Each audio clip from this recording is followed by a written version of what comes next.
42세 잘 나가던 IT 개발자였던 제가 12살 연상의 옆집 여인에게 마음을 다 뺏길 줄은 정말 꿈에도 몰랐습니다. 직장 내 따돌림과 투자 실패로 인생의 밑바닥까지 추락한 뒤 도망치듯 강원도 산골로 들어온 제게 그녀는 구원이었을까요? 아니면 또 다른 시련이었을까요? 남편의 무책임함에 지쳐 홀로 산골을 지키며 살아가던 54세의 옆집 여인 영자 씨. 제 눈에 서린 고독을 단번에 읽어내고 기운 좀 차려야지라며 제 뺨을 감싸던 그녀의 따뜻하고도 거친 손길을 저는 영원히 잊을 수가 없습니다. 과연 그날 밤 쏟아지는 별빛 아래 두 사람 사이엔 어떤 일이 벌어졌을까요? 본격적인 이야기를 시작하기 전에 구독과 좋아요 꼭 부탁드려요. 여러분의 응원이 사연을 이어가는 큰 힘이 됩니다. 그럼 지금부터 제 인생이 송두리째 뒤집힌 그날의 이야기를 들려드릴게요. 서울을 떠나 강원도 정선의 깊은 골짜기에 자리를 잡은 지 딱 일주일째 되던 날이었습니다. 도시의 소음 대신 매미 소리가 귓가를 때리고 화려한 네온사인 대신 짙푸른 녹음이 시야를 가득 채우는 곳이었죠. 저는 이름조차 생소한 이 마을 끝자락, 다 무너져가는 낡은 오두막에 짐을 풀었습니다. 서울에서의 저는 실패자였고 배신자였으며 기댈 곳 하나 없는 외톨이였습니다. 믿었던 동료들은 제 아이디어를 훔쳐 달아났고 마지막 희망을 걸었던 주식마저 종이 조각이 되었을 때 저는 결심했죠. 아무도 나를 모르는 곳에서 죽은 듯이 흙이나 파먹으며 살겠노라고 말입니다. 그렇게 며칠 동안 저는 방 안에 틀어박혀 소주병만 비워냈습니다. 42, 인생의 전성기라던 나이에 저는 폐인이나 다름없었습니다. 거울 속 제 모습은 초췌하기 짝이 없었죠. 하지만 더 이상 굶을 수는 없었습니다. 억지로 몸을 일으켜 마당으로 나섰을 때 흙냄새 섞인 시원한 산바람이 제 폐부 깊숙이 스며들었습니다. 그 차가운 감각에 아주 잠시 살아있다는 느낌이 들더군요. 그때였습니다. 낮은 돌담 하나를 사이에 둔 옆집 마당에서 경쾌하고도 묵직한 소리가 들려왔습니다.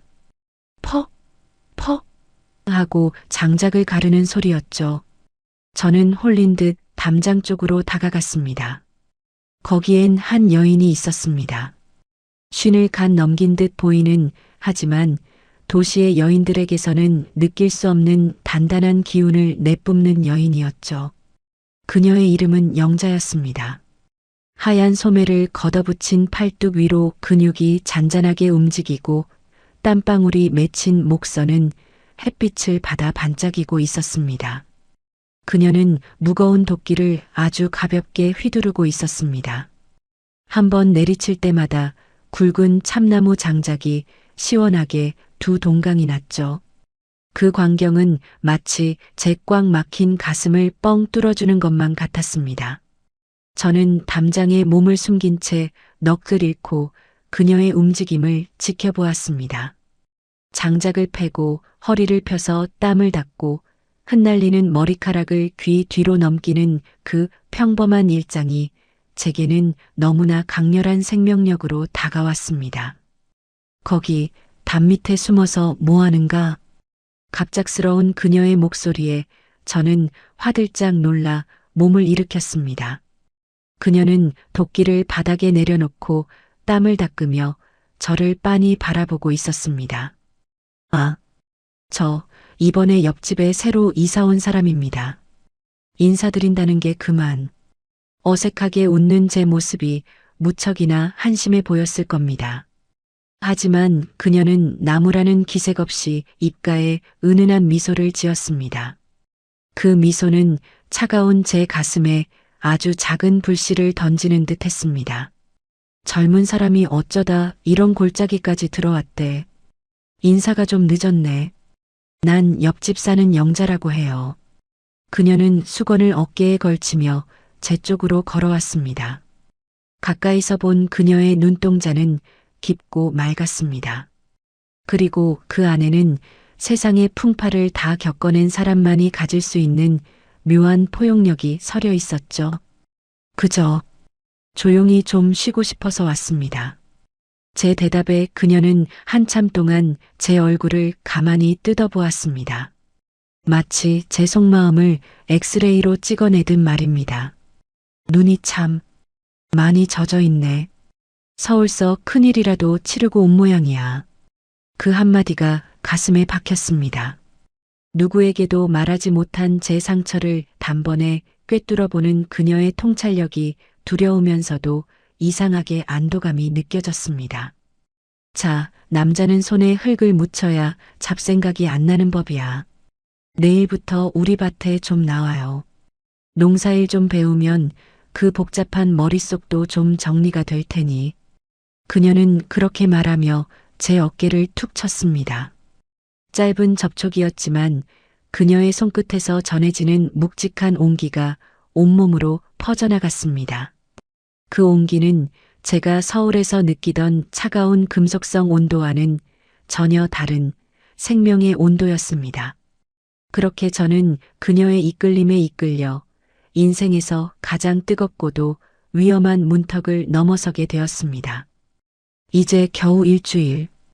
도망쳐온 이곳에서 제 인생의 두 번째 막이 오르고 있었던 겁니다. 서울을 떠나 이곳 정선 골짜기에 발을 들인 지 딱 일주일째 되던 날이었습니다. 텅 빈 가슴엔 찬바람만 평평 불어대고 방 안엔 퀴퀴한 곰팡이 냄새와 제가 뱉어낸 한숨만 가득 차 있었죠. 42. 남들은 인생의 허리춤에서 가장 화려하게 빛날 나이라는데 저는 다 타버린 연탄재마저 부끄러울 정도로 초라한 몰골이었습니다. 세상에 배신당하고 사람에 치여 도망치듯 들어온 이 산골은 저 같은 패배자에겐 너무나도 적막하고 무거운 고요뿐이었습니다. 그날도 그랬습니다. 툇마루에 걸터앉아 산 너머로 넘어가는 해만 멍하니 바라보고 있었죠. 그러다 문득 담장 너머에서 들려오는 소리에 고개를 돌렸습니다. 퍽, 퍽 하고 묵직하게 공기를 가르는 소리. 그리고 이내 쩌억하고 나무가 비명을 지르며 갈라지는 소리였습니다. 저는 홀린 듯 일어나 낮은 돌담 쪽으로 발걸음을 옮겼습니다. 거기엔 한 여인이 있었습니다. 쉰 중반은 되어 보이는 하지만 뒷모습만 봐서는 도무지 나이를 가늠할 수 없는 탄탄한 몸매의 여인이었죠. 그녀의 이름은 영자였습니다. 하얀 면 저고리 소매를 어깨까지 질질 걷어붙인 그녀의 팔뚝은 햇볕에 검게 그을려 건강한 빛을 내뿜고 있었습니다. 그녀는 제 허벅지만 한 참나무 토막을 세워두더니 커다란 도끼를 번쩍 들어 올렸습니다. 망설임 없는 그 동작에선 도시 여인들에게선 꿈도 못 꿀 강단과 기운이 느껴졌습니다. 도끼날이 허공을 갈라 나무 한복판을 정확히 때리는 순간 제 가슴 속에 엉겨 붙어있던 답답한 응어리도 함께 갈라지는 듯한 묘한 쾌감이 들더군요. 저는 담장 뒤에 숨어 숨을 죽인 채 그녀를 지켜보았습니다. 땔감을 정리하는 그녀의 손놀림은 마치 숙련된 예술가처럼 정갈하고 거침이 없었습니다. 갈라진 장작을 하나하나 들어 올려 차곡차곡 싸는 모습, 그리고 땀방울이 맺힌 목덜미를 투박한 수건으로 훔쳐내는 그 평범한 몸짓 하나하나가 왜 그렇게 제 시선을 잡아끄는지 알 수가 없었습니다. 젊은 총각이 담벼락 뒤에서 남이라는 거 구경하는 게 취미인가? 갑자기 들려온 그녀의 목소리에 저는 그만 심장이 떨어질 뻔했습니다. 눈길 한 번 안 주는 줄 알았는데 그녀는 이미 제 존재를 느끼고 있었던 모양입니다. 저는 당황해서 헛기침을 하며 담장 밖으로 고개를 내밀었습니다. 그게 아니라 소리가 너무 좋아서요. 이번에 옆집에 이사 온 사람입니다. 제가 머쓱하게 웃으며 인사를 건네자 영자 씨는 그제야 도끼를 내려놓고 저를 똑바로 쳐다보았습니다. 54세라고는 믿기지 않을 정도로 맑은 눈매였습니다. 하지만 그 깊은 눈동자 속에는 살아온 세월만큼의 단단한 옹이가 박혀 있는 듯 했죠. 그녀는 땀에 젖은 머리카락을 귀 뒤로 넘기며 제 몰골을 찬찬히 훑어내렸습니다. 이사 온 지 일주일 됐나? 집 밖으로 코빼기도 안 보이길래 어디 아픈 줄 알았더니 멀쩡하게 생겼네. 그녀의 말투는 툭툭 던지듯 무심했지만 그 안에는 묘한 따뜻함이 섞여 있었습니다. 서울에서 상처받고 만신창이가 된 제 눈빛을 그녀는 단 한 번의 시선으로 꿰뚫어 보는 것 같았습니다. 그냥 몸이 좀 안 좋아서 쉬고 있었습니다. 몸이 안 좋은 게 아니라 마음이 아픈 거겠지. 도시 사람들은 그게 문제야. 머리만 쓰고 몸을 안 놀리니 마음병이 들지. 그녀는 장작더미에서 무심하게 나무 조각 하나를 집어 저에게 던졌습니다. 얼떨결에 받아든 나무는 거칠었지만 햇볕을 머금어 아주 따끈했습니다. 남자는 흙도 좀 묻히고 땀도 좀 흘려야 사는 법이야. 내일부터 우리 밭에 와서 농사일이나 좀 도와. 놀면 뭐해? 밥값은 해야지. 영자 씨는 그렇게 말하며 저를 향해 씩 웃어 보였습니다. 그 미소 뒤로 보이는 하얀 치아와 건강한 얼굴빛이 왜 그렇게 눈부시던지요. 그녀의 거친 손등 아래 단단하게 뻗은 팔뚝과 강인한 기운은 의욕을 잃고 죽어가던 제 가슴에 이상한 불꽃을 지폈습니다. 저는 그날 밤 잠자리에 누워서도 그녀의 모습이 머릿속을 떠나지 않았습니다. 도끼를 내리치던 그 힘찬 팔동작, 땀에 젖어 목덜미에 달라붙어 있던 머리카락, 그리고 저를 꿰뚫어 보던 그 깊은 눈빛까지. 도대체 저 여인은 어떤 사연을 품고 이 깊은 산골에서 혼자 이토록 강인하게 살아가고 있는 걸까요? 인사였을 뿐인데 이상하게도 그 한마디가 가슴에 달라붙는 듯 했습니다. 남자는 손에 흙 좀 묻혀야지. 그 말이 귓가를 맴돌아 도무지 잠을 이룰 수 없었습니다. 그리고 생각했습니다. 내일 아침이 오면 정말 그 여인의 밭으로 가봐야겠다고 말이죠. 하지만 저는 그때까지만 해도 알지 못했습니다. 그저 농사일을 좀 배우겠다는 가벼운 마음으로 넘으려 했던 그 담장이 실은 제 인생을 통째로 집어삼킬 거대한 소용돌이의 시작이었다는 것을요. 다음 날 아침 저는 설레는 마음 반, 두려운 마음 반을 안고 그녀의 집 대문을 두드렸습니다. 그리고 그곳에서 저는 평생 잊지 못할 그녀의 진짜 모습을 마주하게 됩니다. 다음 날 아침 씻지도 않은 얼굴로 영자 씨의 집 대문을 조심스레 두드렸습니다. 사실 간밤에 잠을 한숨도 못 잤거든요. 도끼를 휘두르던 그 여인의 강인한 뒷모습과 나를 꿰뚫어 보던 그 서늘하면서도 뜨겁던 눈빛이 천장에 어른거려서 말이죠. 대문을 열고 들어선 영자 씨의 마당은 그녀를 닮아 참으로 정갈하고 단단했습니다. 왔네. 생각보다 일찍 일어났구먼. 영자 씨는 이미 일바지 차림에 챙이 넓은 모자를 쓰고 밭으로 나갈 채비를 마친 상태였습니다. 가까이서 본 그녀의 얼굴은 어제보다 더 묘한 매력이 있었습니다. 54이라는 나이가 무색하게 피부는 탄력이 있었고 입가에는 세상을 다 통달한 듯한 여유로운 미소가 걸려 있었죠. 저는 머쓱해서 뒷머리를 극적이며 그녀의 뒤를 쫄래쫄래 따라갔습니다. 영자 씨가 가꾸는 밭은 마을에서도 꽤 높은 곳에 있었습니다. 숨이 턱끝까지 차오를 무렵 그녀가 멈춰서서 산 아래를 내려다보더군요. 저도 덩달아 멈춰섰습니다. 그런데 영자 씨가 저를 돌아보더니 갑자기 제 얼굴 가까이 다가오는 게 아니겠습니까? 총각, 서울서 무슨 고생을 그렇게 하고 왔어? 눈빛이 아주 위태위태해. 순간 숨이 멎는 줄 알았습니다. 그녀의 눈이 제 눈동자 깊숙한 곳까지 훑어내리는 기분이 들었거든요. 마치 제 속의 상처와 고름을 단번에 짜내려는 의사처럼 말이죠. 저는 고개를 돌리며 겨우 대답했습니다. 그냥 사람한테 좀 치였습니다. 다 제 잘못이죠 뭐.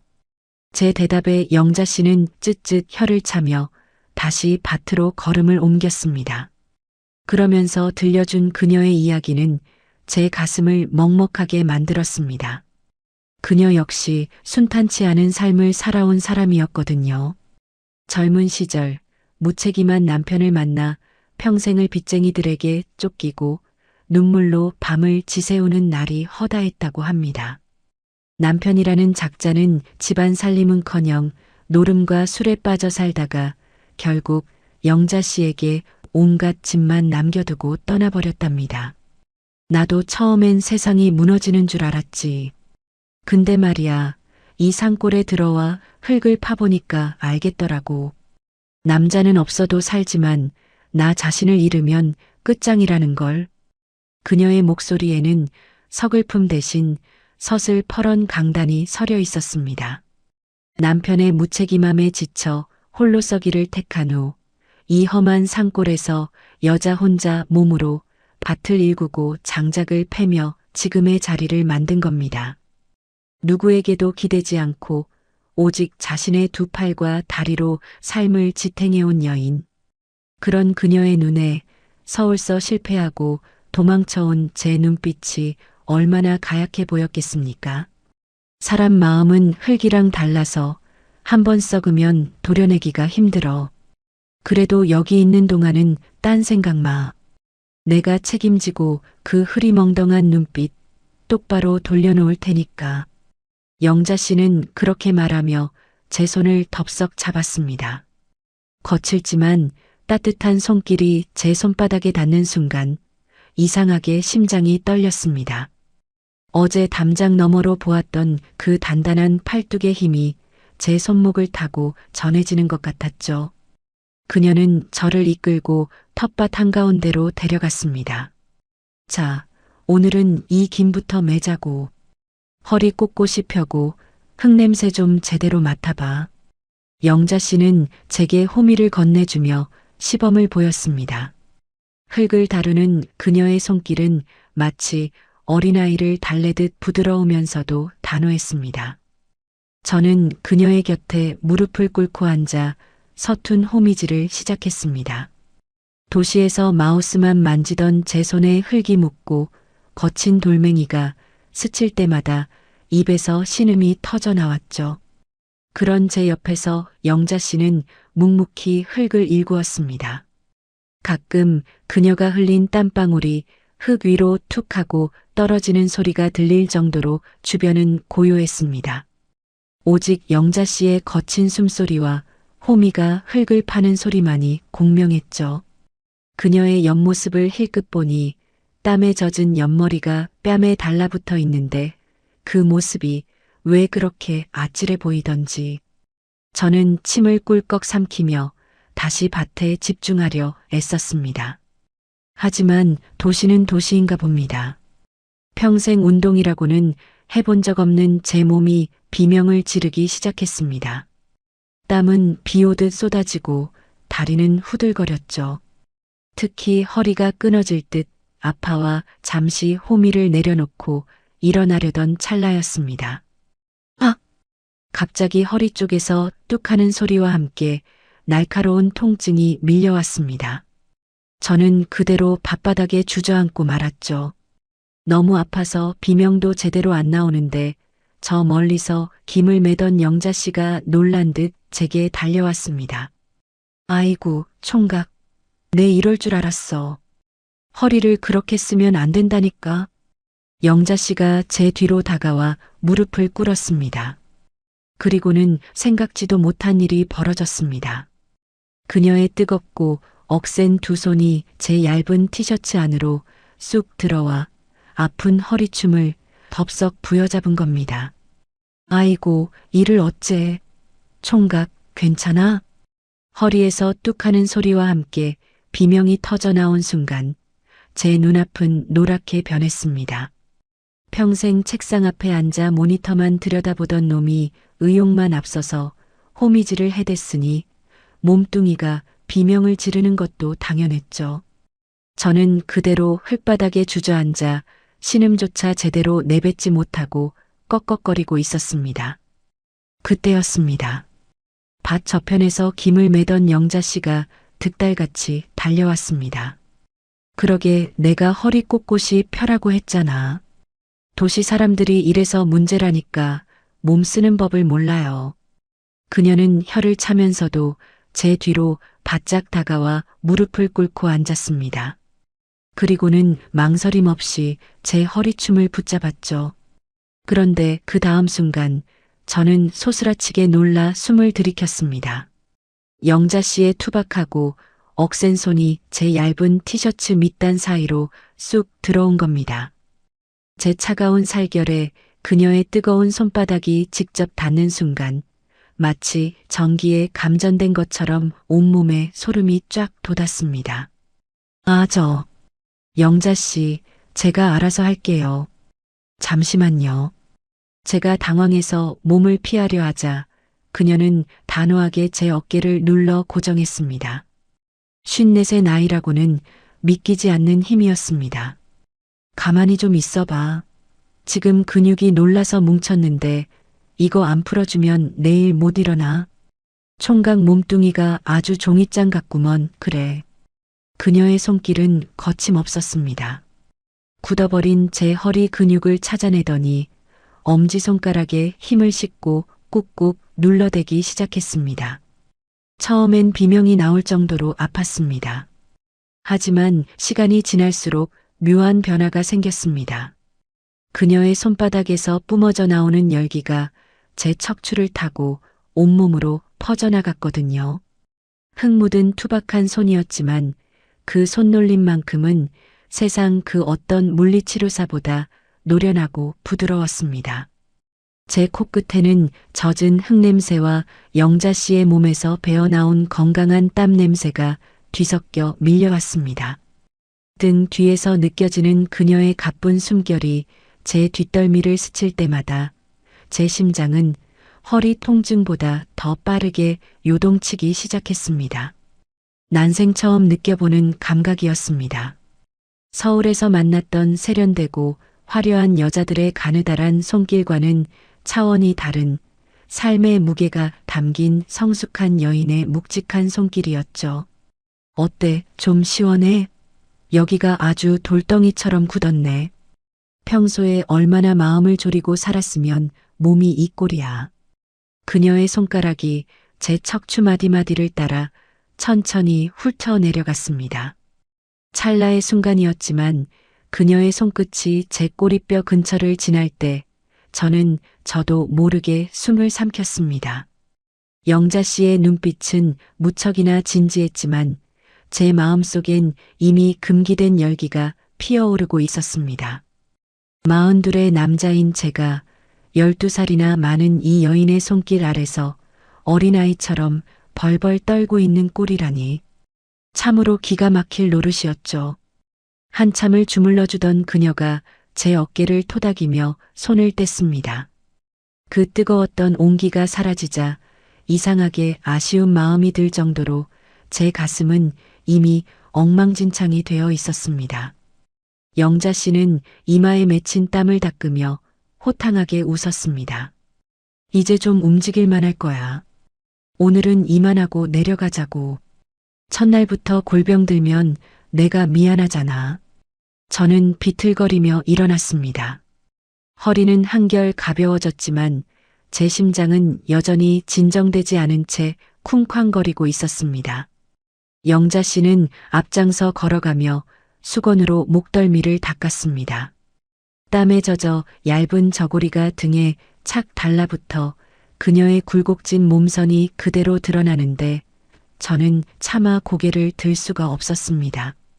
산 아래로 내려오는 길, 노을이 붉게 물들고 있었습니다. 영자 씨는 제 기분을 아는지 모르는지 연신 농사 농담을 던졌지만 제 머릿속엔 오직 하나, 제 허리에 닿았던 그 뜨거운 손길의 여운뿐이었습니다. 마을 어귀에 다다랐을 무렵 갑자기 하늘이 어둑해지더니 빗방울이 한두 방울씩 떨어지기 시작하더군요. 아이고, 소나기가 오려나 보네. 총각, 이대로 집에 가면 감기 걸려. 우리 집으로 들어와서 비 좀 피하고 가. 그녀의 말에 저는 거절할 겨를도 없이 그녀의 집 마당으로 끌려 들어갔습니다. 빗줄기는 순식간에 굵어졌고 세상은 온통 물결 속으로 잠겨들었습니다. 어둠이 깔리기 시작한 그 적막한 산골집, 영자 씨의 집 안에서는 묘한 향기가 나고 있었습니다. 하늘이 무너질 듯 구멍이라도 난 걸까요? 텃밭에서 내려오자마자 기다렸다는 듯 장대비가 쏟아지기 시작했습니다. 으슬으슬 한기가 뼛속까지 스며드는데 영자 씨는 제 소매를 덥석 잡아 끌며 자기 집 문을 열었습니다. 이 비 맞고 그냥 가면 총각 몸뚱이 거덜나. 얼른 들어와서 몸 좀 녹여. 그녀의 집안은 밖에 거친 빗소리와는 대조적으로 아주 아늑하고 고요했습니다. 방 안가득 은은한 마른 풀 냄새와 오래된 나무 향이 섞여 있었죠. 영자 씨는 젖은 제 어깨를 보더니 혀를 차며 수건 한 장을 건네주었습니다. 그러더니 부엌으로 들어가 덜그럭거리는 소리를 내더군요. 저는 낯선 여인의 방 한구석에 앉아 조금 전 밭에서 제 허리를 주무르던 그녀의 뜨거운 손길을 떠올리며 괜히 얼굴이 화끈거렸습니다. 잠시 후 영자 씨가 작은 상 하나를 들고 들어왔습니다. 상 위에는 투명한 술병 하나와 투박하게 썰어낸 안주가 놓여 있었죠. 이거 내가 작년에 직접 담근 건데 약 주니까 한 잔 마셔봐. 비 오는 날엔 이런 게 보약이야. 그녀가 잔에 술을 따르자 진한 누룩향과 산초향이 방 안을 가득 채웠습니다. 저는 거절하지 못하고 잔을 받아 한 입에 털어 넣었습니다. 목구멍을 타고 내려가는 술은 불덩이처럼 뜨거웠습니다. 속이 타들어가는 듯한 느낌과 동시에 긴장이 스르르 풀리더군요. 총각, 술맛 어때? 인생보다 좀 맵지? 영자 씨는 제 앞에 앉아 턱을 괴고 저를 빤히 바라보았습니다. 술 기운 때문인지 아니면 빗소리 때문인지 그녀의 눈빛이 한층 더 깊고 촉촉해 보였습니다. 저는 쓴웃음을 지으며 빈 잔을 내려놓았습니다. 인생보다 훨씬 달콤합니다. 서울에선 이런 맛을 느껴본 적이 없거든요. 제 말에 영자 씨는 아무 말 없이 다시 제 잔을 채워주었습니다. 그러고는 묵묵히 제 이야기가 나오기를 기다리는 눈치였습니다. 서울에서의 배신, 동료들의 차가운 시선, 그리고 하루아침에 무너져 내린 제 삶의 파편들.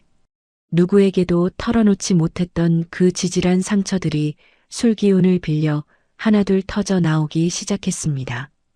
저는 바보같이 울컥하는 마음을 억누르며 제가 얼마나 한심하게 살아왔는지 주저리 떠들었습니다.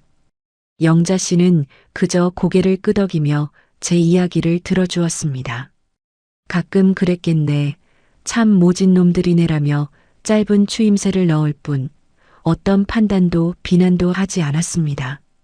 그저 제 엉망진창인 속내를 조용히 받아주는 그 품이 마치 깊은 골짜기처럼 넓게 느껴졌습니다. 세상살이에 핥히어진 게 어디 총각뿐이겠어. 나도 이 산골에 들어올 땐 온몸에 피딱지가 앉아 있었지. 근데 말이야, 시간이 약이고 흙이 연고더라고. 그녀는 제 잔을 다시 채워주며 낮게 속삭였습니다. 밖은 비바람이 몰아쳐 창문이 덜덜 떨리는데 이 작은 방 안만큼은 세상에서 가장 안전한 섬처럼 느껴졌습니다. 약주 세 잔에 정신이 몽롱해졌고 제 앞에 영자 씨는 아까 밭에서 보던 억척스러운 농사꾼이 아니라 세상 모든 슬픔을 어루만져 줄 수 있는 따뜻한 여인으로 보이기 시작했습니다. 총각, 이제 그만 울어. 서울 일은 그 비에 다 흘려보내라고. 영자 씨가 숟가락을 내려놓고 상 너머로 손을 뻗었습니다.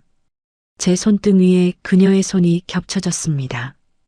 밭에서 느꼈던 그 투박하고 따뜻한 손길이었습니다. 저는 술 기운에 고개를 숙였습니다.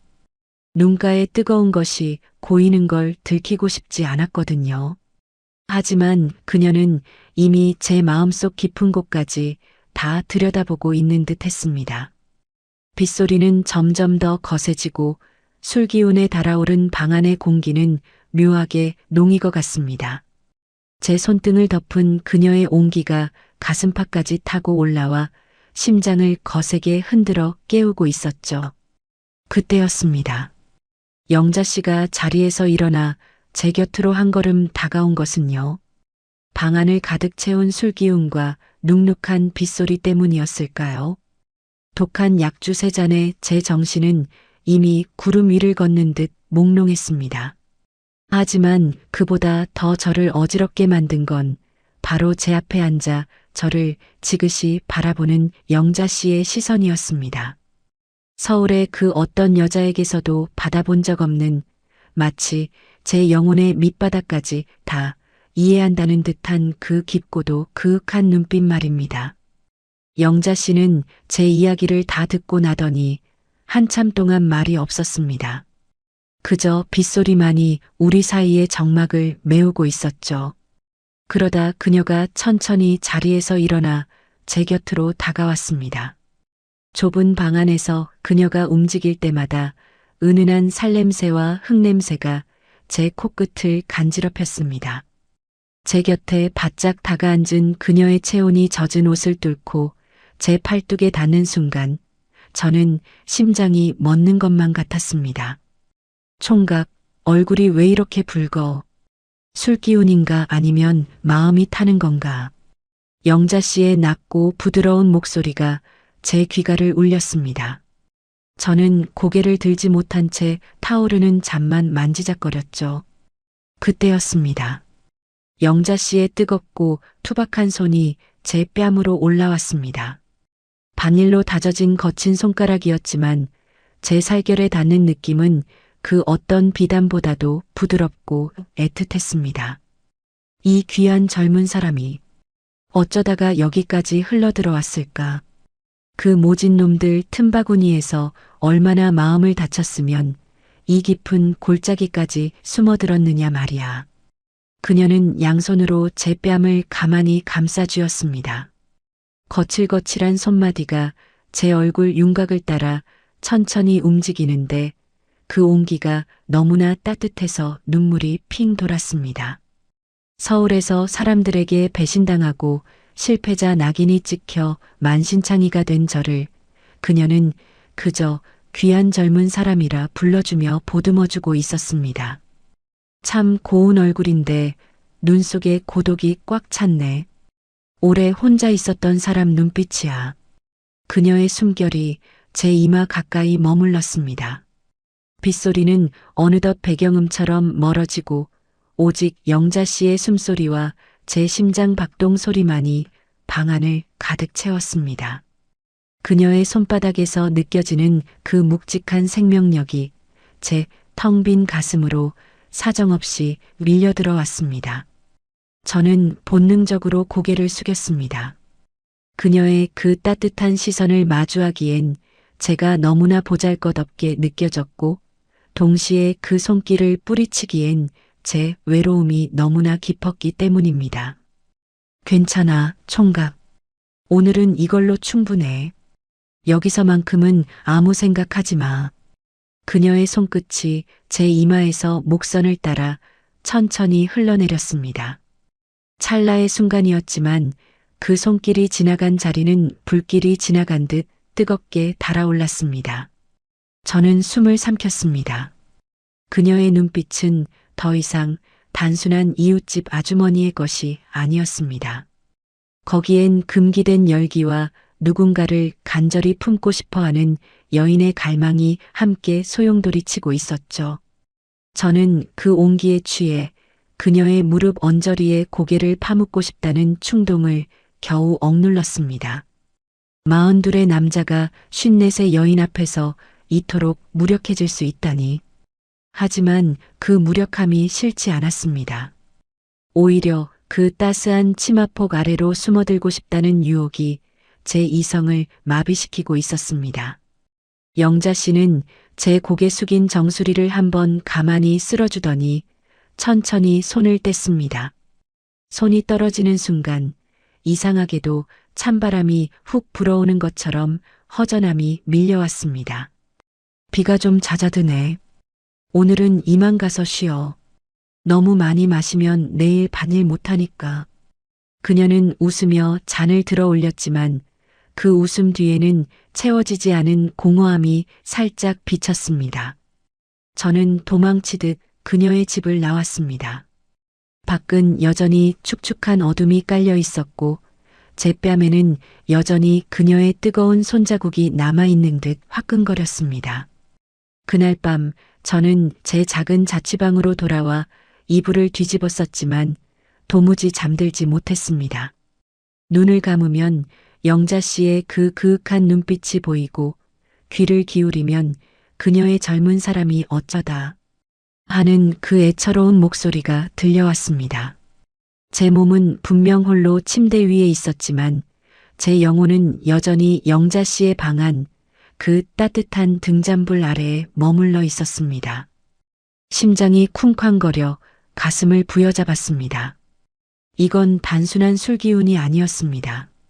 도저히 거부할 수 없는 인생의 거대한 파도가 저를 덮치려 하고 있다는 것을 저는 직감했습니다.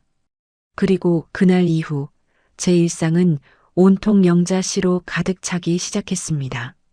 그 비 내리던 밤 영자 씨의 방 안에서 느꼈던 그 뜨거운 약주와 더 뜨거웠던 그녀의 손길은 제 가슴에 꺼지지 않는 불씨를 던져놓았습니다.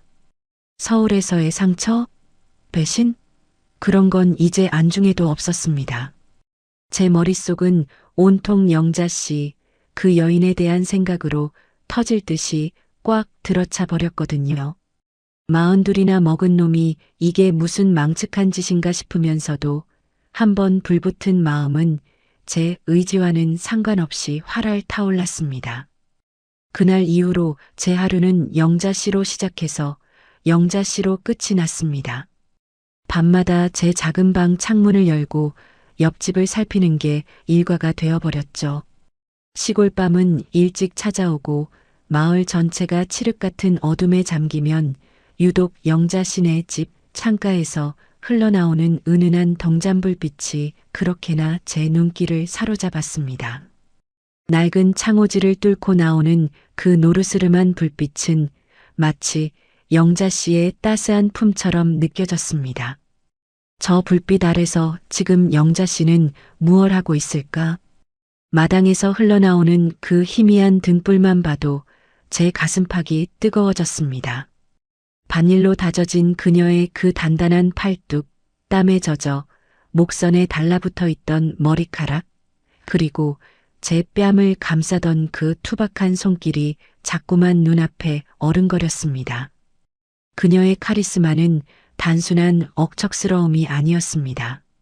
세상의 풍파를 온몸으로 받아내며 다져진 그 부드러우면서도 강인한 여인의 매력, 그 성숙한 향기에 저는 마치 덫에 걸린 짐승처럼 옴짝달싹할 수가 없었습니다. 낮에 밭에서 마주칠 때면 제 심장은 더 심하게 요동쳤습니다. 영자 씨는 아무렇지 않게 총각, 오늘은 김 좀 제대로 매보자고라며 시원하게 웃어 보였지만 저는 그녀의 눈을 제대로 마주치기가 겁이 났습니다. 그녀의 말 한마디, 손짓 하나가 제게는 커다란 파도처럼 밀려왔거든요. 호미를 쥔 그녀의 손마디가 붉어질 때마다, 장작을 패며 가쁜 숨을 몰아쉴 때마다 저는 본능적으로 침을 삼키며 시선을 피해야 했습니다. 제 눈빛이 이미 단순한 이웃 총각의 것이 아님을 그녀가 알아챌까봐 두려웠기 때문이죠. 하지만 영자 씨는 그런 제 마음을 아는지 모르는지 가끔 제 어깨를 툭 치거나 땀을 닦아주는 등 가벼운 접촉을 멈추지 않았습니다. 그때마다 제 몸은 타오르듯 뜨거워졌고 그녀의 숨결이 어깨 위에 남은 듯한 착각에 빠져 밤잠을 설치기 일쑤였습니다. 이러면 안 돼. 나이 차이가 얼마인데라고 머리로는 수백 번 되뇌었지만 제 심장은 이미 그녀의 치마폭 안으로 굴러들어가고 있었습니다. 서울의 세련된 여자들이 향수 냄새를 풍기며 유혹할 때는 느껴보지 못한 흙과 땀과 세월이 뒤섞인 영자 씨만의 진한 사람 냄새. 그 카리스마 넘치는 여인의 손길 아래서 저는 사정없이 녹아내리고 있었습니다. 텅 빈 가슴으로 내려온 이 산골에서 저는 뜻밖에도 제 인생을 통째로 뒤흔들 거대한 열망과 마주하고 있었던 겁니다. 밤은 점점 깊어가고 옆집 마당의 등잔불은 여전히 제 가슴을 지피고 있었습니다. 결국 그 뜨거움을 이기지 못한 저는 밖으로 나섰습니다. 조용히 흙냄새를 맡으며 걷다 보면 이 타오르는 가슴이 좀 진정될까 싶어서였죠. 그런데 그때였습니다. 마을 어기 저 멀리 은은한 달빛 아래 누군가 걷고 있는 모습이 보였습니다. 도무지 잠이 오지 않는 밤이었습니다. 방 안의 공기는 영자 씨에 대한 생각으로 눅눅하게 달아올라 있었고 제 가슴은 마치 불덩이를 삼킨 듯 뜨거웠습니다. 결국 저는 혼이불을 걷어차고 밖으로 나왔습니다.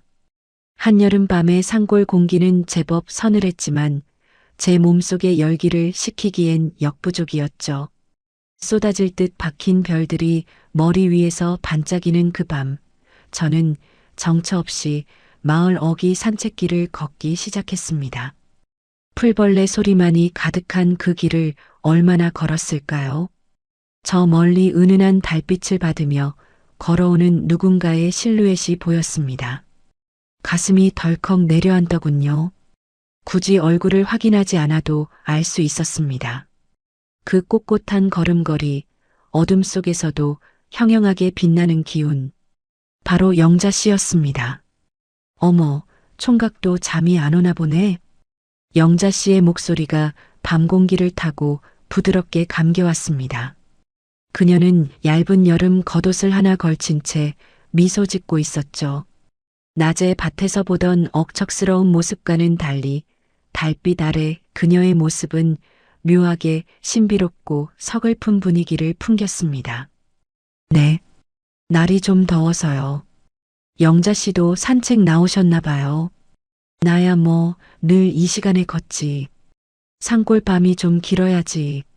자연스럽게 우리는 어깨를 나란히 하고 걷기 시작했습니다.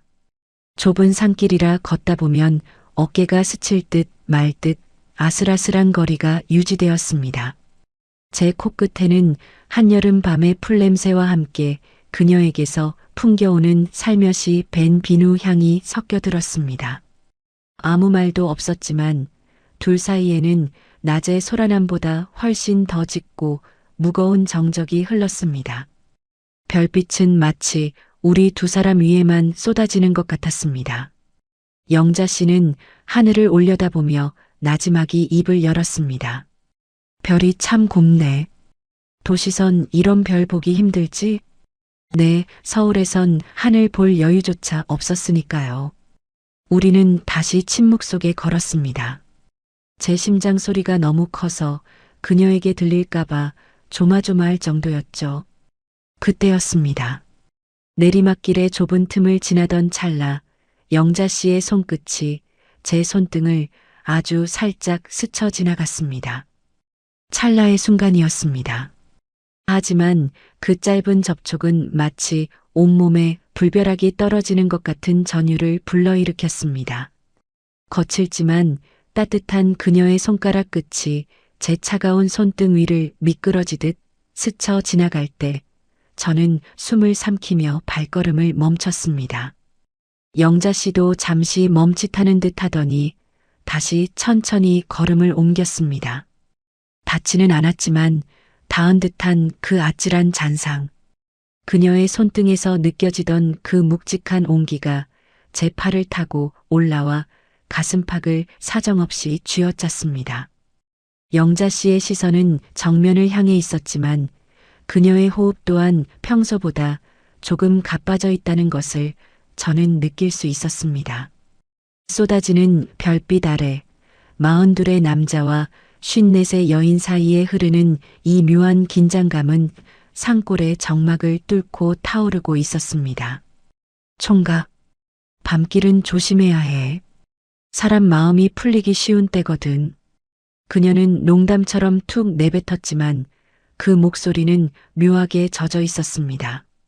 고개를 들어 그녀를 바라보자 달빛을 머금은 영자 씨의 눈동자가 흔들리고 있었습니다. 그 눈은 제게 무언가 말을 거는 것 같기도 했고 동시에 다가오지 말라고 경고하는 것 같기도 했습니다. 저는 아무 대답도 하지 못한 채 그녀의 옆모습만 바라보았습니다. 그녀의 목선을 따라 흘러내린 머리칼이 바람에 흔들릴 때마다 제 마음도 함께 속절없이 흔들렸습니다. 이 밤이 끝나지 않기를, 이 길의 끝이 나오지 않기를 간절히 바랐습니다. 마을 어귀로 다시 돌아왔을 때 영자 씨는 제 옷깃을 가만히 매만져 주었습니다. 이제 들어가 자요. 꿈자리가 사나우면 안 되니까. 그녀는 그렇게 말하고 제 손을 짧게 꼭 쥐었다 놓더니 자신의 집 대문 안으로 사라졌습니다. 홀로 남겨진 저는 한참 동안 그 자리에 서서 손등에 남은 온기를 되새겼습니다. 하지만 그때까지만 해도 저는 몰랐습니다. 어두운 담벼락 너머에서 비릿한 시선 하나가 우리 두 사람을 끝까지 지켜보고 있었다는 것을요. 참으로 이상한 일이지요. 산골 마을의 공기는 서울보다 훨씬 맑고 깨끗한데 사람의 입을 타고 나오는 말들은 왜 그리도 탁하고 매서운지 모르겠습니다. 영자 씨와의 그 아찔했던 밤 산책 이후 저는 한동안 구름 위를 걷는 기분으로 지냈습니다. 하지만 그 달콤한 정막은 그리 오래가지 않았습니다. 마을의 공기가 미묘하게 변하고 있었거든요. 마을 슈퍼 앞을 지나갈 때나 공동 작업장에서 사람들과 마주칠 때면 등에 비수가 꽂히는 듯한 따가운 시선이 느껴졌습니다. 쑥덕거리는 소리는 제가 다가가면 뚝 끊겼고 사람들의 눈빛엔 비릿한 호기심과 경멸이 뒤섞여 있었습니다. 그 중심에는 바로 마을의 소문 제조기라 불리는 복순 씨가 있었습니다. 복순 씨는 이 동네에서 입방아로 둘째가라면 서러워할 여편네였습니다. 남의 집 숟가락 개수까지 꿰고 있다는 그녀의 레이더에 서울서 내려온 42의 젊은 총각이 12살이나 많은 영자 씨의 집을 제 집 드나들듯 한다는 사실이 포착되지 않을 리 없었죠. 그녀는 특유의 비릿한 웃음을 지으며 동네 노인정과 빨래터를 돌기 시작했습니다. 아유, 말도 마요. 세상 천지에 그런 해괴망측한 일이 어디 있어? 그 집 총각 말이야. 밤마다 영자네 담벼락을 넘나든다니까? 내가 내 눈으로 똑똑히 봤어. 복순 씨의 목소리는 장터 한복판에서도 들릴 만큼 우렁찼고 그 내용은 갈수록 자극적으로 살이 붙어갔습니다. 영자 그 여편네도 보통이 아니지. 남편 없는 적적함을 그렇게 젊은 애로 채우고 싶을까? 12살이나 어린 애를 홀려가지고는 쯧쯧 늙어서 무슨 추태람. 그녀는 슈퍼 앞 평상에 앉아 부채질을 하며 지나가는 저를 힐긋거렸습니다. 그 비웃음 섞인 눈매는 마치 먹잇감을 발견한 뱀처럼 가늘게 떨리고 있었죠. 제가 모른 척 지나가려 하면 보란 듯이 더 큰 소리로 떠들었습니다. 요즘 도시 사람들은 도덕도 없나 봐.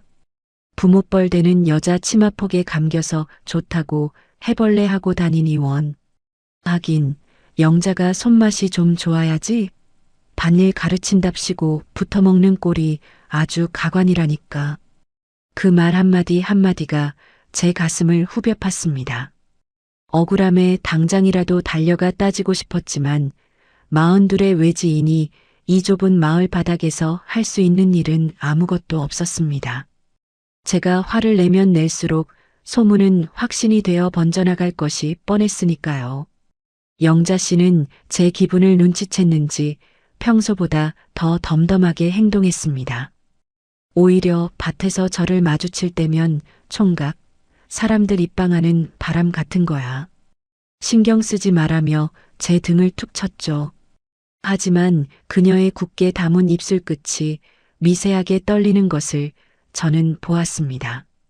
강단 있는 그녀에게도 마을 사람들의 차가운 시선은 감당하기 힘든 상처였던 겁니다. 복순 씨의 비릿한 소문은 이제 온 동네를 시커먼 안개처럼 덮어버렸습니다. 길을 가다 마주치는 아이들조차 저를 보면 이상한 눈으로 쳐다보고 도망치더군요. 마을 전체가 거대한 감옥처럼 느껴졌습니다. 하지만 이상하게도 사람들의 손가락질이 심해질수록 영자 씨를 향한 제 마음은 더 깊고 단단해졌습니다. 금기라고 하면 할수록 더 간절히 그녀의 온기를 갈구하게 되었죠. 그날 저녁도 마을 사람들 몰래 영자 씨의 집 뒤편으로 향했습니다. 복순 씨의 시선을 피해 숲길로 돌아가는 제 발걸음이 무척이나 처량하게 느껴졌지만 영자 씨가 차려놓은 밥상과 그 따뜻한 덩잔불을 생각하니 멈출 수가 없었습니다. 그런데 영자 씨의 집 뒤뜰 텃밭 입구에 다다랐을 때 저 멀리 어둠 속에서 누군가 저를 부르는 나직한 목소리가 들려왔습니다. 마을 사람들의 시선은 이제 칼날보다 더 날카롭게 저희의 살결을 파고들었습니다. 슈퍼 앞 평상에만 가도 복순네 여편네들이 쑥덕거리는 소리에 귀가 따가울 지경이었죠. 저 총각, 기운이 좋은가 봐. 영자가 용하긴 용해 젊은 놈을 저렇게 꽉 붙잡고 있는 거 보면 그런 상스러운 소리들이 바람을 타고 제 가슴에 비수처럼 꽂혔습니다. 하지만 그럴수록 이상하게도 제 발걸음은 자석에 끌리듯 영자 씨의 집으로 향했습니다. 영자 씨도 마을 분위기를 모를 리 없었습니다. 평소보다 말수는 줄었지만 저를 바라보는 그 눈빛만큼은 더 깊고 뜨거워졌죠. 어느 해 질녘 영자 씨가 제 손을 슬쩍 잡더니 나직하게 속삭였습니다. 오늘 저녁엔 앞문 말고 우리 집 뒤편 비밀 텃밭으로 와요. 아무도 모르게 맛있는 거 해줄게. 그녀의 목소리는 떨리고 있었지만 단호했습니다. 밤이 깊어지자 저는 복순네 눈길을 피해 숲길을 돌아 영자 씨의 뒷마당으로 스며들었습니다. 그곳은 밖에서는 도저히 보이지 않는 오직 영자 씨만이 가꾸는 작은 비밀 정원 같았습니다. 정갈하게 닦인 장독대 옆으로 작은 평상이 놓여 있었고 그 위엔 김이 모락모락 나는 저녁상이 차려져 있었습니다. 왔네. 남들 눈 피하느라 고생 많았어. 영자 씨는 평소의 일복 대신 단정한 면 저고리를 입고 저를 기다리고 있었습니다. 은은한 등잔불 아래서 본 그녀의 모습은 영락없는 여인이었습니다. 그녀는 숟가락을 쥐어주며 제 앞접시에 고기 한 점을 듬뿍 얹어주었습니다. 먹어둬요. 남자는 잘 먹어야 마음도 단단해지는 법이야. 적막한 뒷마당에서 둘만의 만찬이 시작되었습니다. 산속의 고요함이 우리를 감싸 안았고 이따금 들리는 소쩍새 소리가 마치 축복처럼 느껴졌습니다. 밥그릇이 반쯤 비워졌을 때 영자 씨가 갑자기 숟가락을 내려놓고 제 손등 위에 자신의 손을 포개었습니다. 바닐로 굳은 살이 박인 하지만 세상 그 무엇보다 따뜻한 그 손길이었습니다. 총각, 사람들 입방아가 무섭지? 나 같은 늙은 여편네랑 엮여서 앞날 창창한 사람이 손가락질 받는 거 보면 내가 마음이 참 안 좋아. 그녀의 눈동자에 이슬이 맺혔습니다. 저는 급히 그녀의 손을 고쳐 잡았습니다. 아니요, 영자 씨. 저는 상관없습니다. 서울에서 그 화려한 사람들 틈에 있을 때보다 지금 당신 옆에서 흙 묻히고 밥 먹는 이 순간이 100번, 1000번 더 행복합니다. 제 고백에 영자 씨는 아이처럼 수줍게 웃었습니다. 그녀는 제 뺨을 가만히 어루만지며 속마음을 털어놓기 시작했습니다. 나도 처음엔 외로워서 그냥 사람이 그리워서 그런 줄 알았어. 근데 아니더라고. 총각 눈 속에 서린 그 외로움을 내가 다 안아주고 싶어지더라고. 내 나이 54세. 다시 가슴이 뛸 줄은 정말 몰랐어. 사람들이 뭐라 하든 난 지금 이 순간이 제일 좋아. 내 생의 마지막 불꽃이라도 태우는 기분이야. 그녀의 숨결이 코끝을 스쳤습니다. 영자 씨의 고백은 투박했지만 진실했습니다. 누군가에게 기대고 싶고 온기를 나누고 싶은 그 순수한 갈망이 제 심장을 사정없이 두드렸습니다. 우리는 서로의 눈을 빤히 바라보았습니다. 등잔불이 흔들릴 때마다 두 사람의 그림자가 하나로 섞여 장독대 위에 길게 드리워졌습니다. 저는 그녀의 허리춤으로 조심스레 손을 뻗었습니다. 삐끗했던 허리를 주물러주던 그녀의 손길이 이번엔 제 몸 전체를 녹여버릴 듯 다가왔습니다. 이러면 안 되는데. 영자 씨가 낮게 중얼거렸지만 그녀의 손은 제 옷깃을 놓지 않았습니다. 둘 사이에 흐르는 열기는 금방이라도 폭발할 듯 아슬아슬하게 차올랐습니다. 바로 그 순간이었습니다. 은밀하고 따뜻했던 뒷마당의 정적을 깨고 정적을 가르는 날카로운 발소리가 들려왔습니다. 어머, 여기가 아주 별천지네. 아주 대놓고 잔치를 벌이고 있었구먼. 세상에 영원한 비밀은 없다더니 그 말이 딱 맞았습니다.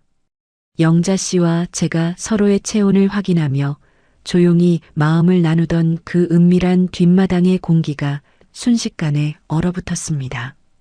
어머, 여기가 아주 별천지네. 하는 그 앙칼진 목소리. 바로 마을의 입방아꾼 복순이었습니다.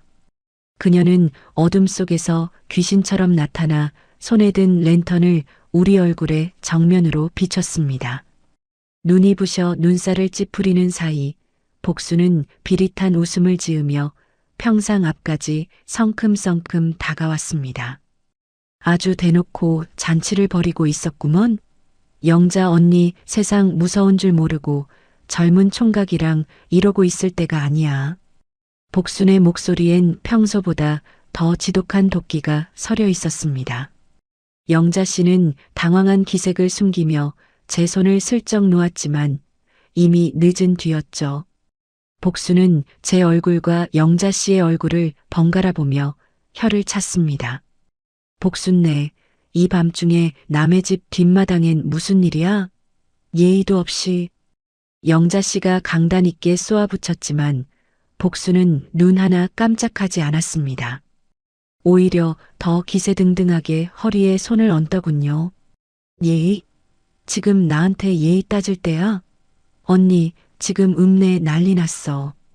언니 찾아 헤매던 그 인간, 언니 전남편 말이야. 그 인간이 근처 읍내 장터에서 술에 꼬라가지고 언니 이름 부르면서 동네방네 행패를 부리고 있다니까? 순간 영자 씨의 안색이 종이장처럼 하얗게 질렸습니다. 제 손을 잡고 있던 그녀의 손끝이 파르르 떨리는 게 느껴졌습니다. 전 남편이라는 단어가 나오자마자 영자 씨의 몸은 마치 거대한 공포에 직면한 것처럼 굳어버렸습니다. 그 사람이 여기를 어떻게 알고, 분명히 소식이 끊긴 지가 언젠데. 영자 씨의 목소리가 힘없이 떨렸습니다. 복수는 신이 난 듯 말을 이어갔습니다. 몰라. 그 인간이 언니 도망간 거 알고 이 잡듯 뒤지고 다녔나 봐. 읍내 국밥집에서 언니 인상차게 말하면서 찾고 있다는데 조만간 이 마을까지 들이닥치는 건 시간 문제야.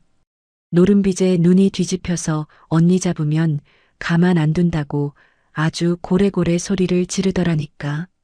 복순의 폭로는 멈추지 않았습니다. 그녀는 마치 이 상황을 즐기기라도 하는 듯 영자 씨의 아픈 상처를 대중 앞에서 발가벗기듯 들춰냈습니다. 젊은 총각이랑 연애질하느라 정신 팔린 사이에 과거의 망령이 언니 뒤통수 바로 앞까지 와 있는 줄도 몰랐지? 아주 동네 망신도 이런 망신이 없어. 저는 너무 당황해서 아무 말도 하지 못했습니다. 영자 씨가 그토록 강인하게 산골 생활을 지켜온 이유, 그리고 그녀의 눈 속에 서려 있던 그 깊은 고독의 근원이 무엇인지 이제야 조금 알 것 같았습니다. 남편의 무책임한 폭력과 노름빚에서 도망쳐 이 깊은 산골로 숨어들었던 그녀에게 전 남편의 등장은 곧 지옥의 문이 다시 열리는 것과 다름없었죠. 영자 씨는 비틀거리며 평상을 짚었습니다. 조금 전까지 우리 사이에 흐르던 그 애틋하고 따뜻했던 온기는 온데간데 없이 사라지고 차가운 공포와 수치심만이 뒷마당을 가득 채웠습니다. 복수는 마지막으로 저를 향해 비릿한 눈길을 던지더니 총각도 정신 차려. 남의 여자 잘못 건드렸다가 큰일 치르지 말고 라는 독서를 남기고 어둠 속으로 사라졌습니다. 복순이 떠난 뒤 뒷마당엔 무거운 정적만이 남았습니다. 영자 씨는 고개를 떨군 채 어깨를 들썩이며 흐느끼기 시작했습니다. 저는 그녀를 위로하기 위해 다가가려 했지만 그녀는 제 손길을 거부하며 뒷걸음질 쳤습니다. 오지 마요. 오지 마, 총각. 그녀의 눈동자엔 조금 전의 사랑스러운 빛은 사라지고 오직 깊은 절망과 두려움만이 가득 차 있었습니다. 잊고 싶었던, 아니 죽었다고 믿고 싶었던 과거의 망령이 영자 씨의 목을 죄어오기 시작한 겁니다. 복순이가 휩쓸고 간 뒷마당은 그야말로 지옥이나 다름없었습니다.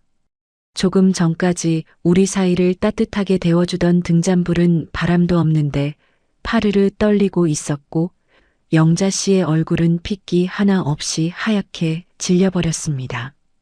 전 남편, 그 이름 석자가 나오자마자 강단 있게 마을을 호령하던 그녀의 어깨가 낙엽처럼 가늘게 떨리는데 제 가슴이 갈기갈기 찢어지는 것 같았습니다.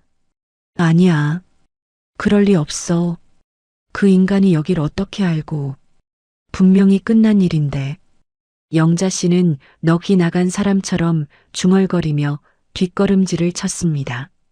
평생을 도망치고 숨어 살며 겨우 읽어놓은 이 평화가 그 무책임한 전 남편이라는 망령 앞에 속절없이 무너져 내리고 있었죠.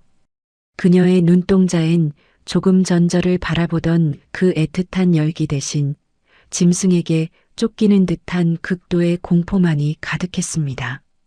영자 씨, 정신 차려요. 제가 있잖아요. 제가 지켜줄게요. 저는 다급하게 그녀에게 다가가 떨리는 어깨를 꽉 감싸 안았습니다. 얇은 저고리 너머로 전해지는 그녀의 체온은 얼음장처럼 차가웠습니다. 하지만 영자 씨는 제 품 안에서 발버둥을 치며 저를 밀쳐내려 했습니다. 나요. 총각, 이거 나. 당신까지 다쳐. 그 인간은 사람이 아니야. 악마라고. 돈에 미쳐서 무슨 짓을 할지 모르는 인간이란 말이야. 상관없어요.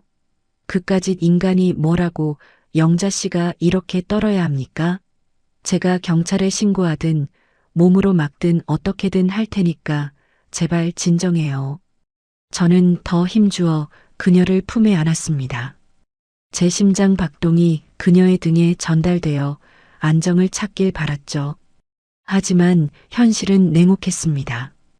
영자 씨가 겪어온 세월의 무게, 그 지독한 폭력과 빚더미의 사슬은 제가 단순히 사랑이라는 이름으로 감싸안기엔 너무나 거대하고 단단한 벽이었습니다. 총각은 몰라. 그 인간이 휘두른 칼날에 내가 얼마나 피를 흘렸는지, 내 청춘이 어떻게 난도질 당했는지 총각은 모른다고. 이제 겨우 사람답게 사나 싶었는데 왜 또 나를 찾아온 거야? 왜? 영자 씨는 제 가슴팍을 주먹으로 치며 오열했습니다. 그녀의 울음소리는 짐승의 울부짖음 같았고 그 절규가 밤 공기를 타고 마을 전체로 퍼져나가는 것 같아 제 마음은 더 타들어갔습니다. 잊고 싶었던 과거의 망령이 그녀의 발목을 잡고 심연으로 끌어내리는 동안 저는 그저 그녀를 안고 있는 것 외에는 아무것도 할 수 없는 무력한 존재일 뿐이었습니다. 42의 저와 54의 영자 씨. 우리 사이엔 12살의 나이 차보다 더 높은 과거라는 거대한 현실의 벽이 세워졌습니다. 저는 그녀를 지키고 싶었지만 영자 씨에게 저는 지켜줘야 할 대상이 아니라 오히려 짐이 되어가고 있었습니다.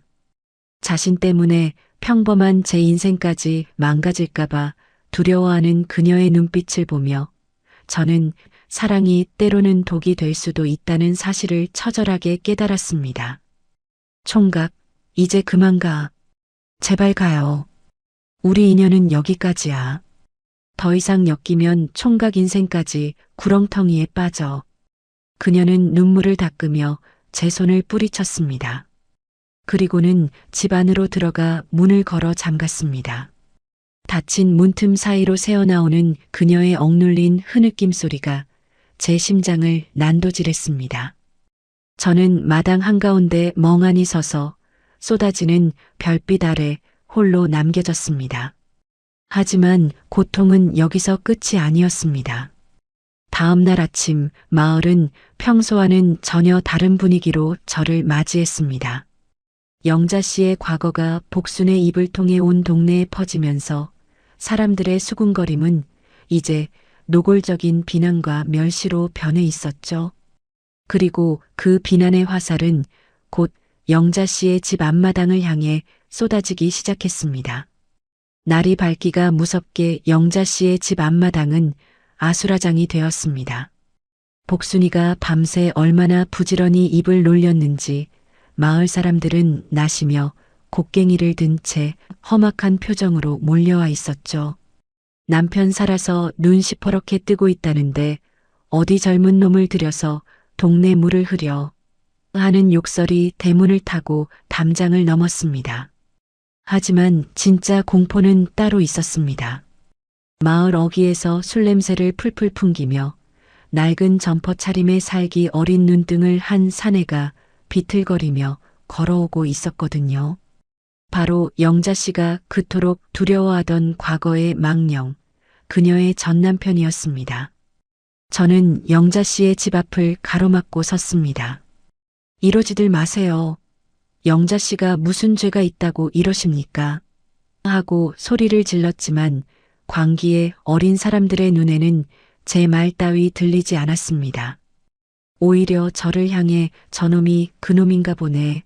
멀쩡하게 생겨가지고 남의 마누라를 일하며 손가락질을 해댔죠. 그때였습니다. 굳게 닫혀있던 영자 씨의 방문이 열렸습니다. 퀭한 눈에 초췌한 모습이었지만 영자 씨는 어느 때보다 차갑고 단호한 표정으로 툇마루에 내려섰습니다. 저는 반가운 마음에 그녀에게 달려가려 했습니다. 영자 씨, 걱정 마세요. 제가 어떻게든. 그런데 제 말이 끝나기도 전에 영자 씨가 제 뺨을 사정없이 후려쳤습니다. 찰싹 하는 소리가 마당에 울려 퍼졌고 몰려든 사람들도 순간 정막에 휩싸였습니다. 저는 얼떨떨한 표정으로 고개를 들어 그녀를 보았습니다. 그녀의 눈은 붉게 충혈되어 있었고 입술은 파르르 떨리고 있었습니다. 총각, 제발 정신 좀 차려. 자기가 뭐라고 여길 막아서? 그녀의 목소리는 칼날처럼 날카롭게 제 가슴을 베었습니다. 어제 그토록 따뜻하게 제 뺨을 감싸던 그 손길이 맞나 싶을 정도로 차가웠습니다. 영자 씨, 왜 이러세요? 저 영자 씨 지키려고. 지키긴 누굴 지켜? 당신이 뭔데? 내 인생 망치러 온 저승사자라도 돼? 어이구, 동네 분들 미안합니다. 이 총각이 도시에서 내려와 갈 데가 없다길래 내가 불쌍해서 며칠 밥 좀 먹이고 농사 가르쳐 줬더니 이 어린 놈이 착각을 해도 단단히 했나 보네. 영자 씨는 비웃음 섞인 어조로 마을 사람들을 향해 소리쳤습니다. 저를 어린 놈이라 칭하며 우리가 나누었던 그 뜨거운 감정들을 단숨에 불쌍해서 베푼 친절로 격화시켜 버린 겁니다.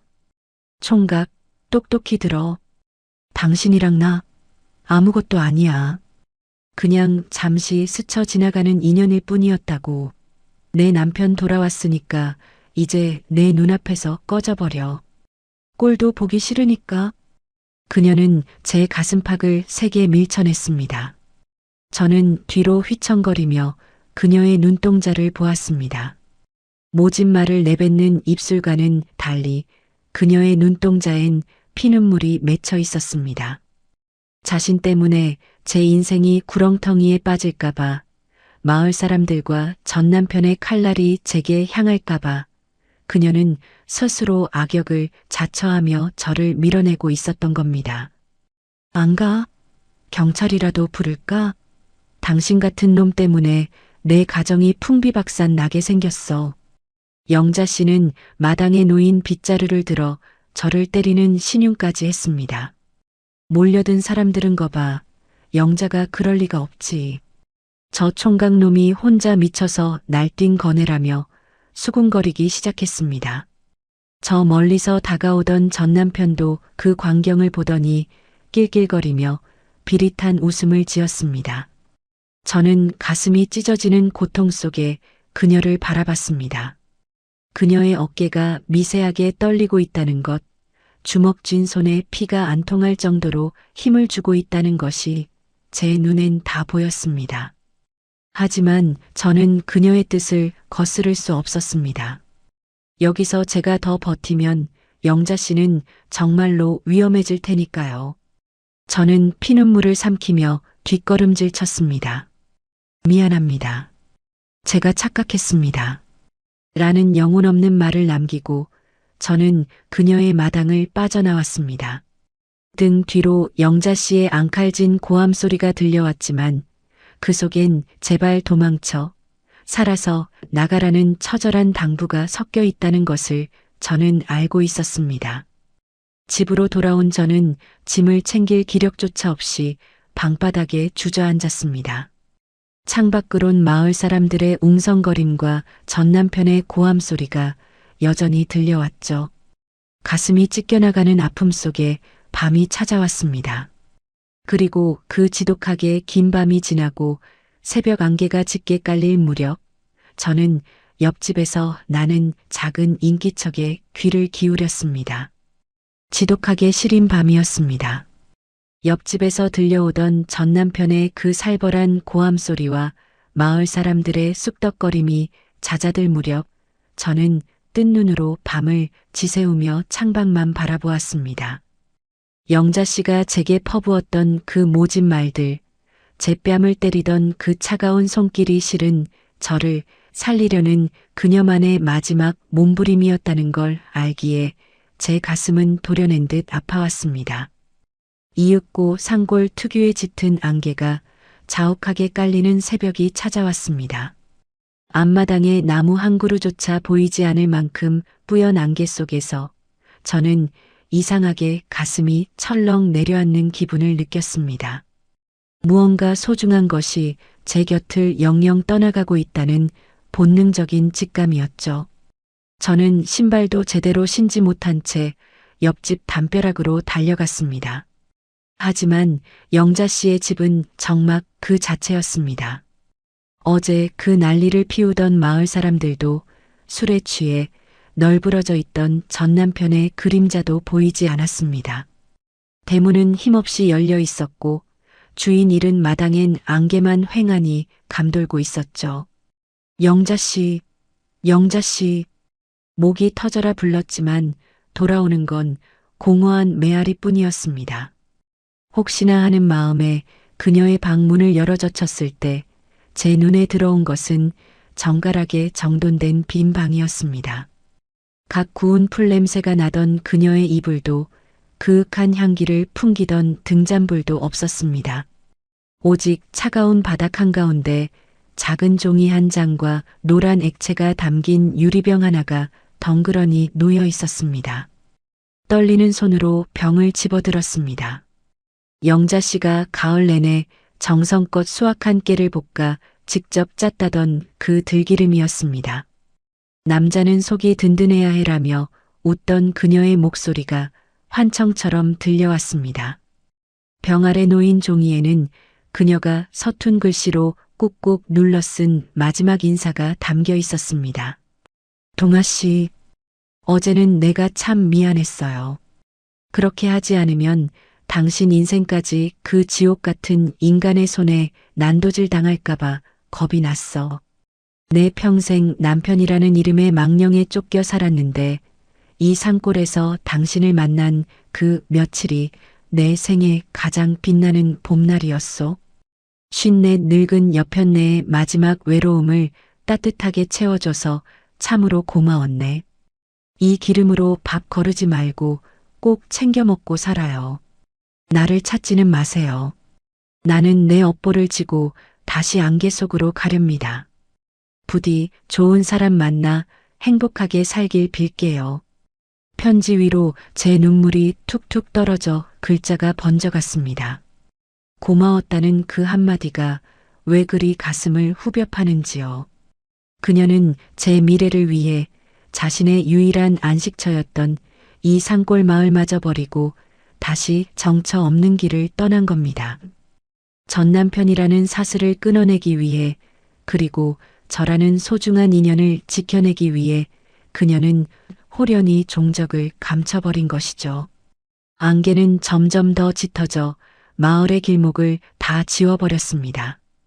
영자 씨가 어느 길로 떠났는지, 어디로 숨어들었는지 알 길이 없었습니다. 저는 그녀가 남긴 들기름 병을 가슴에 꼭 껴안고 안개 속에서 한참을 울부짖었습니다. 그녀의 투박한 손길, 성숙한 여인의 향기, 그리고 나를 꿰뚫어 보던 그 깊은 눈동자. 이 모든 것이 마치 하룻밤 꿈이었던 것처럼 사라져 버렸습니다. 들기름 병에서 배어나오는 고소한 냄새가 오히려 제 마음을 더 시리게 만들었습니다. 그 냄새는 영자 씨 그 자체였거든요.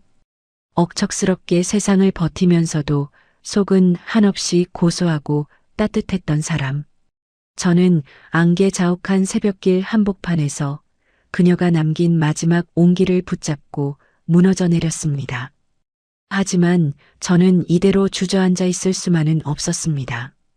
그녀가 편지에 남긴 밥 거르지 말고 살라는 그 말은 단순히 밥을 먹으라는 뜻이 아니라 제 인생을 포기하지 말라는 마지막 당부였을 테니까요. 저는 흐릿한 안개 너머로 서서히 밝아오는 새벽빛을 바라보며 그녀가 가르쳐준 삶의 강단을 다시 가슴속에 새겼습니다. 영자 씨가 떠난 빈 마당, 이제는 주인을 잃어버린 그 휑한 공간에 홀로 앉아 저는 그녀의 흔적을 하나하나 되짚어보기 시작했습니다. 안개가 걷히고 눈부신 아침 햇살이 영자 씨의 빈 마당을 비추기 시작했습니다.